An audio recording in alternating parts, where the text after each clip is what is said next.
Okay, well, we're really excited to be here at EWTS today. What Yuji Doi and I are going to talk about is our collaboration, Kajima and Kensin, to prevent heat injuries in Japan. But I think almost more importantly, it's a journey between our two companies over the course of two POCs, 2018 to 2020, where both innovation, patience, and collaboration were highlighted to create a truly remarkable partnership. So my name is Heidi Lehmann. I'm the Chief Commercialization Officer and co-founder of Kensin. Hi, everyone. This is Yuji, Technology Development Manager from Kajima. We are in construction area. It is my pleasure to be here. So we're going to start by talking about heat, which is a problem we both feel pretty strongly about. Sure. So yeah, in construction, worker safety is the most important aspect among several others. So summer is not a good season for the workers, especially in Japan. Hundreds of heat injuries are reported every year. The challenging part is to objectively understand the health conditions. Workers tend not to stop their work because they want to finish the work, they do not want to affect their crew members, or feel ashamed to take rest.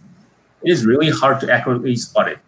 Walking around the job site, take a look at each worker, speak to them to see the consciousness. It is very subjective. So we relax the working schedule, which causes a loss of productivity. So Heidi, why don't we talk about how we met each other through our partner company in 2018?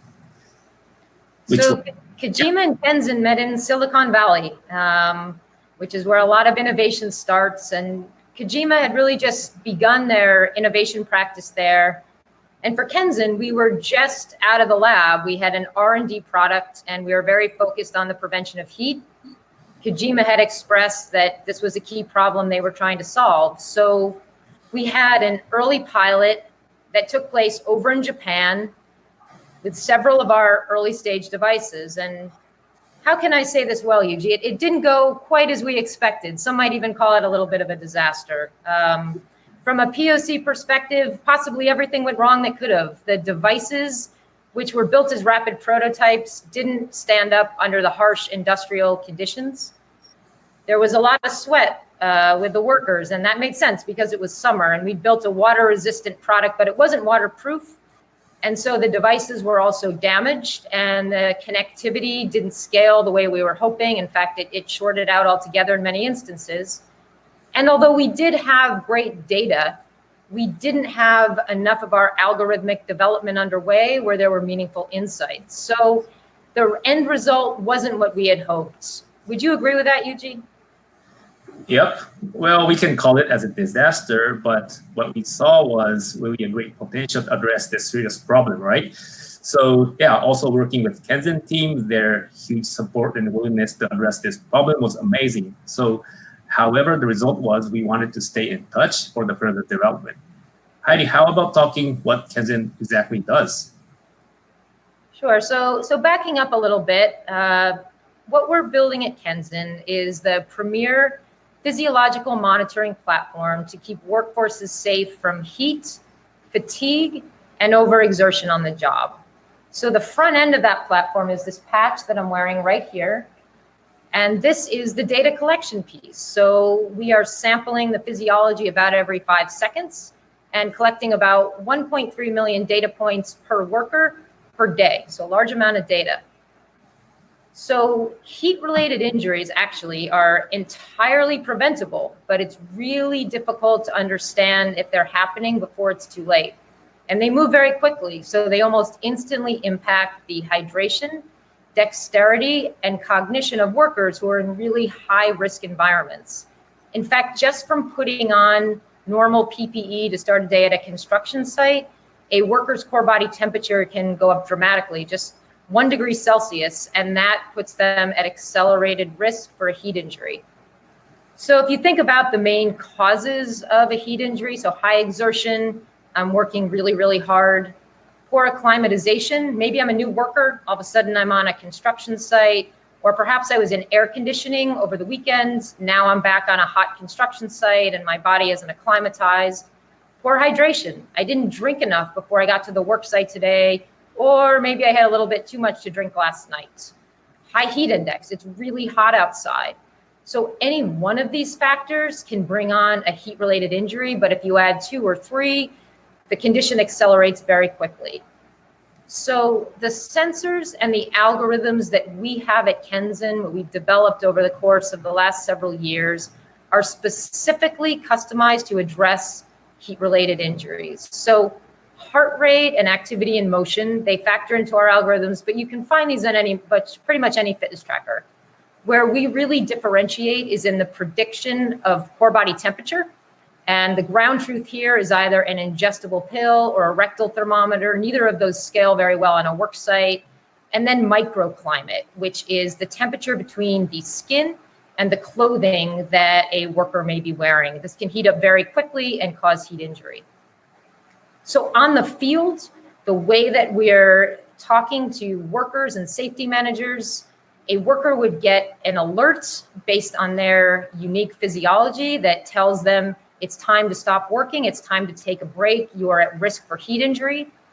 From a workplace safety manager, they're monitoring their entire team, and they will see when it's time for a worker to take a break. Maybe they've dismissed alert, or maybe they've rested and it's time for them now to resume back to work based on their physiology returning to normal. And I'll say quickly that each one of our views, whether it's worker, safety manager, or corporate, we've taken privacy protocol into consideration, so only the worker is going to see all of their physiological signals. So the last and possibly the most important part of our platform, which we didn't have in place back in 2018, are insights that an EHS safety manager can look at to determine how they may make the work site more safe, based on the workers, the work shift, and other factors in the environment. So I think what everyone really wants to hear about now is Kajima and how Kajima is thinking about innovation and solving big problems on the site. Yeah, thank you, Heidi. Kajima is a general contractor having a long history. Located in Tokyo, businesses both in Japan and global. In the US, Kajima USA is based in Atlanta. Today, I would like to talk about Kajima in Japan. Wide coverage of the life cycle in construction, starting from planning phase, designing, and for the main part as a construction, and O&M and maintenance and renewals. Let me talk more about the business area in the next slide. Here, shown in the upper part, most of the area we cover, for example, traffic infrastructures, disaster management, and offices and plants. Bottom part showing the projects in civil infrastructures, which is my background. I have 10 plus years of experience in the field as a construction manager. As shown here, public projects such as bridges, tunnels, dams, railways, these kind of huge projects. Next is about the innovation project for Kajima. Construction as a factory is one of our vision. We are trying to bring in the factory-wise operation so that we can optimize the on-site operation. This is a huge challenge, such a uniqueness in the site condition of the projects. However, we put this as a North Star. One way is to bring in the automation to the field. This shown in the left is the key idea. Since we highly rely on the subcontractors and the field workers, we sometimes do not have the direct access to the information in detail. Therefore, we brought up the idea to create a manual of the detailed operation so that we can work upon the manual and able to generate the meaningful data. Once we see an area to improve, we will work on it. Moreover, if there is a chance to automate it, we will try to do it. Here is showing the dam projects we have started working on, applying the automation to the field, and from there, moving towards others, such as tunnels and concrete works. Kajima has an R&D team leading the development in these technologies. So here comes in the open innovation, trying to enhance the construction as a factory, as well as improving the overall productivity of the operation. Also, finding a way to expand our business capability to broader area. Typical process looks like this. We, as an innovation team, aggregate the pains and needs from the team and go look for the technologies that may potentially solve our needs. Exciting part is when I run into great stuff that we have not expected or can even imagine of that can potentially incorporate to our development. I think this is the beauty of the open innovation, and that is why we must be here in the ecosystem in person to engage with people. We start with POC relatively in a small scale. This phase is very important to establish mutual understandings and relationships. which we can see later with the engagement with Kensin team. So Heidi, why don't we talk about what happened after the first POC? So after the conclusion of our first POC, when we were still in the R&D phase and hadn't worked out a lot of the kinks of our product, we stayed in very close touch with Kajima, which was great. We got regular input from them. We had many updates on how we were doing with product development. And a lot of the way that our product progressed and the new version of it was directly due to very valuable feedback that Kajima provided us with, because they wanted to make sure that we could operationalize effectively on the Kajima site and others within the broader industrial ecosystem. So the new product, which you see here, was fully ruggedized for industrial. We really call it a device now, not a patch. Before it was much more malleable. Now it's quite hard and suited for a high-risk environment. You'll recall perhaps prior it was water resistant, and now it is fully waterproof. It is also designed for intrinsic safety. So this means there's extra space built around the battery. So there's there's no chance of an explosion on a site. And the connectivity and the app have also been greatly improved. One other thing we didn't mention was the patch previously was worn on the chest, where it was quite uncomfortable, and it has now moved to the arm, where we're getting much better feedback from workers. And perhaps most importantly, we did a lot of work on our algorithmic development, so we were very hopeful if we did a POC with Kajima that we could pull out actual insights and not just provide data. So the good news is that 2020, we decided to go forward with the green light from Kajima and try a POC. Yuji, what was that decision-making process like? What was that all about? Yeah, so we were very excited to work with Kenzen, but as you may know, the COVID-19 hit. Huge challenge again here. But we didn't want to slow down our procedure, so we decided to do it remotely, having a huge support of Heidi and her team. I being heavily involved in the POC as well, making sure all the contexts are delivered from the both sides. So Heidi, let's dive into the detail of the POC then. So prior to COVID-19 hitting, which I suspect everybody in the audience has also been impacted by in some way, we had a longer in-person POC that we had hoped to execute on. But when it became clear it was going to be difficult to conduct a POC in person in Japan, and also the sites were having closure, so it was just going to be difficult to do an extended POC in general, we decided to shorten it and do it with less workers. So our protocol was 2 weeks, 1 week on one site, 1 week on another, 5 workers on each, so 10 workers all in all. And we would do a real deep dive around the data and trends that were important to Kajima. So we took a very long and detailed look at heat injury, productivity, and then the influence of microclimate, which again is that temperature between the skin and something you're wearing. And we did it all remotely. So honestly, in the beginning, we weren't sure how that was going to go. It was a lot of Zoom meetings. It was a lot of being up all hours. But in the end, we were able to pull it off and really bond as a team. So every POC comes down to KPIs. So how are we going to measure success? So the first two here are just fundamental and basic. So worker acceptance of our product. Were they going to find that it was comfortable? Was it going to go on in a period of time that didn't distract from the rest of what they had to do to get ready for the workday? Were the privacy protocols okay and in place so they'd feel comfortable with the biometric data that was being collected? Also, the system's ability to scale. So we were conducting our POC with a small group of workers, but did it have the ability to scale over potentially hundreds and thousands of workers in the future? So once those KPIs were in place, what we really were looking at were the physiological alerts we were sending. Did they make sense under the working conditions and what the workers were doing? And this is where we spent most of the time evaluating the POC. So Yuji, I'm not one to say whether this was successful or not. That's really up to you. So what were your findings? How did you feel about this proof of concept that we did? Sure. Also, I guess everyone in the audience is anxious about how the POC went, right? So first and foremost, the devices functioned very well, which was great. Key for the wearables are how the user feel comfortable, and it seemed to work well as well. Great thing is that we were able to generate great data as shown here. Checking the data set with perception, how the workers felt, the data looked very promising. This led to get insights from the meaningful data. For example, what is optimized resting intervals, what type of the workers push them to work harder, how the cooling jackets perform, and so forth. This gave us more understanding of what the cause and effect of the heat stresses are for each individual. Next is some of the key findings we caught related to heat injury risk. Having some variance during the set testing, we were able to spot good indications to understand the causes and effects. Top chart showing the environmental conditions, which were pretty different from 2 sites we did for the POC. Once more data start flowing in, this should be more compelling. Even though we cannot have the workers to become heat injured, we conducted a lot of questionnaires to identify the correlation with the alert and the perception, and the result was cohesive enough. Bottom part is the trends, and it showed the consistency even in this small POC. This brought us to acknowledge what are the risks to incur the heat stresses. Moreover, this can lead to understand personal heat stress, for example, heat acclimatization level, which may vary and relate to the risk. So in the next slide, extending the finding to the productivity. How the workers were working hard was able to observe throughout the day.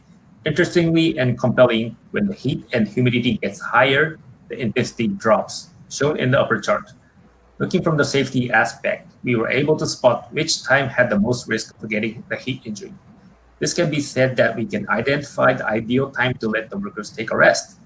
Combining all these facts, we can start maximizing the productivity by efficiently scheduling the work shift from type of the work, from the daily weather conditions, and from the personality.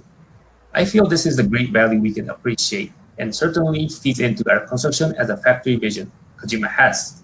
So Heidi, congratulations for the success. It should have not been an easy POC for you. You should now touch upon some of the challenges during the POC then.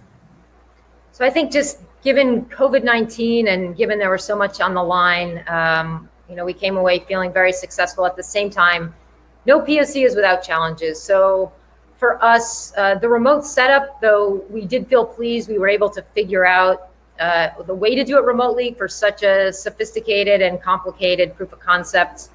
There's always value we determined in being in person, in particular because we are working over 2 different time zones, really 3 if you count. We had people on the EST and PDT plus Japan. So that was difficult at times. We were up all hours, and it would have been great to be on the ground at the work site, meeting the team and really understanding the challenges firsthand. So hopefully we look forward to more time with Kajima, but on site. Worker contributions. So this is something that factored very heavily into the POC. So all of the Japanese workers that we met were very committed to their health and their safety. However, when they got on site, what they were focused on was doing the work at hand, and they work a very long, hard day. And part of what was required of them in the POC was responding to alerts and also filling out questionnaires at the end of the day. And so I think what we determined was that as a system rollout, it's much more effective to have the safety manager in control of the alerts and telling the workers when to rest, as oftentimes they're busy and want to get the job done so they don't stop as much as they should. And from a POC structure, at the end of each day, perhaps the questionnaire can be done more efficiently and effectively than the way we conducted it at this particular go-round. So our heat stress assessment, I think we all felt very good that we were able to have some key insights around heat stress and productivity. Had we had a longer duration of time and more workers, we likely would have been able to isolate very specific conditions. And this is a hope we have for the future collaboration with Kajima.